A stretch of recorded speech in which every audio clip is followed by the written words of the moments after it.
Hey everyone, Harry here to talk about another court coming through in favor of, I won't say expanded voting rights. What I'll say is shutting down an effort by Republicans to contract voting rights. So far, we've got a flurry of opinions where the courts are really standing up and applying the law and doing the right thing. We talked about the two cases in Georgia. This comes from Nebraska, and it has to do with the restoration of voting rights for felons.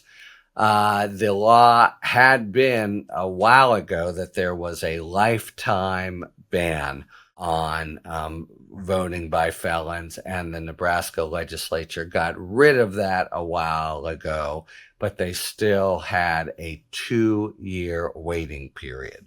And the legislature then this year got rid of the 2-year waiting period, meaning felons who've completed their sentences are eligible to vote. That was went up to the governor for the governor's signature, and under Nebraska law, it went into effect because the governor didn't veto or sign it. That's a way that the law becomes law, and that's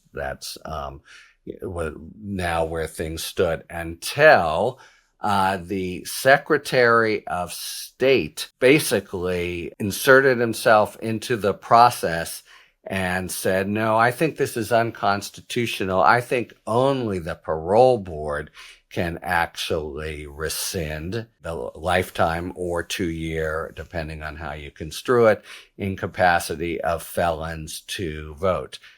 The law had just been passed and passed legitimately that said otherwise. So what the hell was the Secretary of State's basis for saying this? Basically, there was no basis, just his opinion that somehow the law has to give way to some tradition of parole board, or the law was unconstitutional, but in a way that had not been challenged in court, but just the Secretary of State's say so. Now, it's a little complicated because the Attorney General, who issued, by the way, this written opinion saying that only the Board of Pardons could restore voting rights, guess who the Board of Pardons is? This guy and the governor who allowed things to come into law, and the Attorney General. The Attorney General wrote this opinion saying that the new law and the 2005 law were improper, the one that changed it to 2 years. Only the Board of Pardons could do it. Who is the Attorney General to countermand a law like that? I think he's just an executive branch official. He could sue. He could get a court determination, but his say-so, I think, amounted to nothing. And I know nothing about this Attorney General, and forgive my cynicism, but I'm surmising if I dug deep, I would find a Trump partisan, but that's neither here nor there because the Attorney General just doesn't rewrite the laws. So a couple former felons sued, and it went to the Nebraska Supreme Court that just curtly issued an order to the Secretary of State being the one who actually administers and recognizes right to vote, and just ordered allow people with felony convictions to vote after finishing their sentences, period, full stop. Forget about the Attorney General's efforts to set it aside.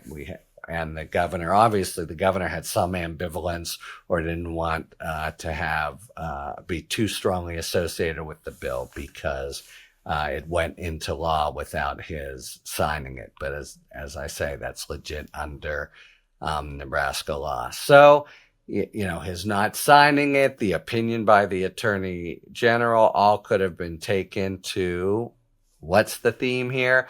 Inject uncertainty or just flat out disenfranchise felons. But the law is the law, and they're entitled to vote as soon as they finish their sentence. And Nebraska Supreme Court, like the Georgia trial court under McBurney, stepped up and enforced the law and foiled another effort by, I'm guessing, Trump partisans to just disenfranchise people. It's on the one hand encouraging to see courts do the right thing.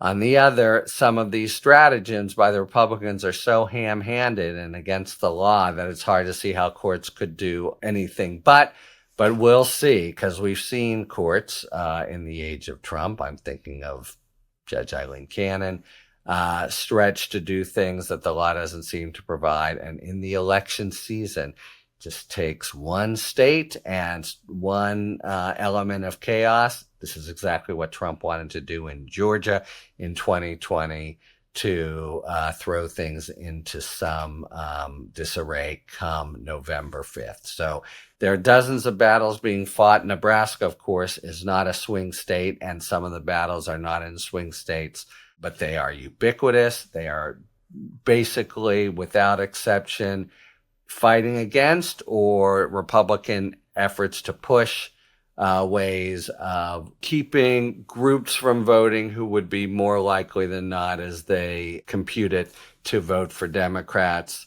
And it's really part of an overall minority rule strategy, which is just the way it has to be for Republicans. They're going to lose the popular vote. So it's all about maneuvering and getting the benefit of an electoral college result in certain states to put Trump over the top. Thus, these really intense fights in these especially swing states. But now 1, 2 in Georgia, 3 in Nebraska.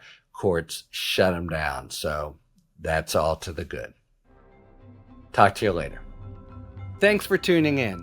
If you enjoyed this video and other Talking Feds content, please take a second to like and subscribe.